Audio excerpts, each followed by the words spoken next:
Quer desenvolver os talentos da sua equipe e potencializar os resultados da sua empresa? Conte com a expertise do atendimento corporativo do Senac São Paulo, que já capacitou mais de 1 milhão de pessoas e profissionais de instituições públicas, privadas e terceiro setor. Construa uma equipe altamente motivada e capacitada e destaque-se no mercado. Entre em contato, acesse sp.senac.br/corporativo e saiba mais. Quer saber? Senac. Enquanto você ouve suas músicas e podcasts favoritos, deixa eu te perguntar, você já sabe da novidade do ano? Chegou a nova Fiat Titano. A nova picape da Fiat faz bonito nos terrenos mais desafiadores. Performance com motor turbo diesel 4x4 e câmera 360 graus off-road, que ajudam você a ultrapassar qualquer obstáculo. Sem falar que ela tem a maior caçamba da categoria. Tá esperando o que para conhecer? Nova Fiat Titano, chegou a sua vez de fazer história. Paz no trânsito começa por você. Qu'est-ce que le vote blanc ? Merci d'avoir posé la question. En cette période électorale, nous souhaitons dans Maintenant, vous savez, revenir sur des notions complexes ou a priori évidentes de la vie démocratique en France, avec des sujets thématiques pour varier les approches critiques. Dans cet épisode, place au vote blanc.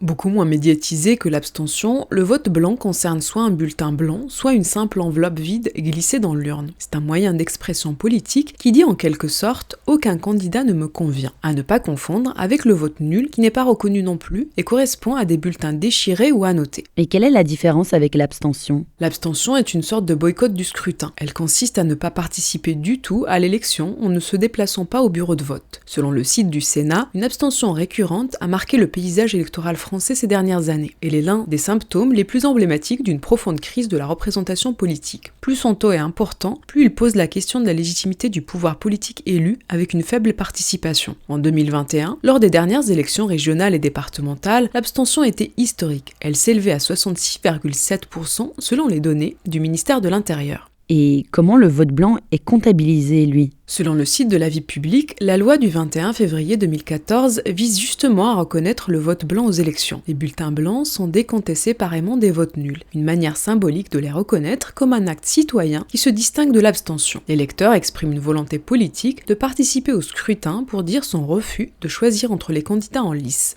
En 2017, lors des dernières élections présidentielles, le vote blanc a connu son record historique. 11,44% des votants ont déposé un bulletin blanc ou nul dans l'urne selon les chiffres définitifs du ministère de l'Intérieur, un niveau jamais atteint sous la Ve République. Mais ces voix ne sont pas prises en compte dans le nombre des suffrages exprimés. Mais pourquoi le vote blanc n'est pas plus pris en compte sérieusement ? Justement, c'est l'une des revendications du Parti du vote blanc. Le Parti du vote blanc est une association loi 1901 créée par des citoyens bénévoles et non professionnels de la politique. Il milite pour la reconnaissance du vote blanc en tant que suffrage exprimé et intégré au calcul des résultats. En cas de vote blanc majoritaire, c'est-à-dire 50% plus une voix, le parti demande que le scrutin soit annulé et qu'un nouveau scrutin avec de nouveaux candidats soit organisé. Martial Foucault, directeur du CEVIPOF, rappelle dans un article du Monde que selon l'article 7 de la Constitution, le président de la République est élu à la majorité absolue des suffrages exprimés. Reconnaître le vote blanc dans ce cas nécessiterait donc une réforme constitutionnelle. Et qu'en est-il ailleurs ? Le vote blanc est davantage développé ailleurs. En Colombie, il peut invalider une élection. C'est comme ça que dans la ville de Belo, un candidat qui se présentait pourtant sans adversaire a été rejeté en 2011 par une majorité de 56,7% des votes blancs et n'a pas pu se représenter. Les citoyens et les citoyennes expriment par l'abstention ou par le vote blanc une certaine fatigue démocratique. Ils ne se reconnaissent plus dans les partis politiques ni dans les candidats qui les représentent. Le vote blanc pourrait être un outil intéressant pour redynamiser la vie démocratique. Voilà ce qu'est le vote blanc. Maintenant, vous savez, un épisode écrit et réalisé par Zineb Souleimani. En moins de 3 minutes, nous répondons à votre question. Que voulez-vous savoir ? Posez vos questions en commentaire sur les plateformes audio et sur le compte Twitter de Maintenant, vous savez.